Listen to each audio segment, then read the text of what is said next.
விழுப்புரம் மாவட்டத்தில் சிறப்பு சப் இன்ஸ்பெக்டர்கள் உட்பட 194 காவலர்களை ஒரே நாளில் இடமாற்றம் செய்து மாவட்ட காவல் கண்காணிப்பாளர் உத்தரவு பிறப்பித்துள்ளார். இது தொடர்பான கூடுதல் விவரங்களை தருகிறார் செய்தியாளர் சையத். வணக்கம், விவரங்கள் என்ன? வணக்கம். விழுப்புரம் மாவட்ட காவல்துறையில் பணிபுரியும் சிறப்பு சப் இன்ஸ்பெக்டர் மற்றும் காவலர்கள் உட்பட 194 பேர் அதிரடியாக இடமாற்றம் செய்து மாவட்ட எஸ்பி சரவணன் உத்தரவிட்டுள்ளார்.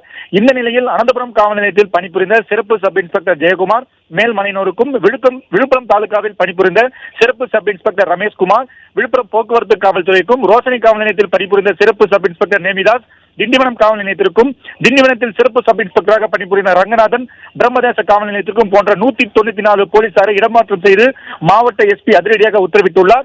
மேலும் தனிப்பிரிவு, தனிப்படை போன்ற பல்வேறு பிரிவுகளில் ஒரே உட்கோட்டத்தில் பல ஆண்டுகளாக ஒரு பிரிவுகளில் பணிபுரியும் போலீசாரை மாற்ற வேண்டும் என போலீசார் மற்றும் சமூக ஆர்வலர்கள் கோரிக்கை வைக்கின்றனர். மாவட்ட எஸ்பி சரவணன் தொடர்ந்து அதிரடியாக பல்வேறு முடிவுகளை எடுத்து வருவது குறிப்பிடத்தக்கது.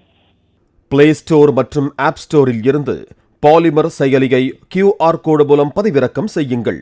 செய்திகளை உடனுக்குடன் பெறுங்கள்.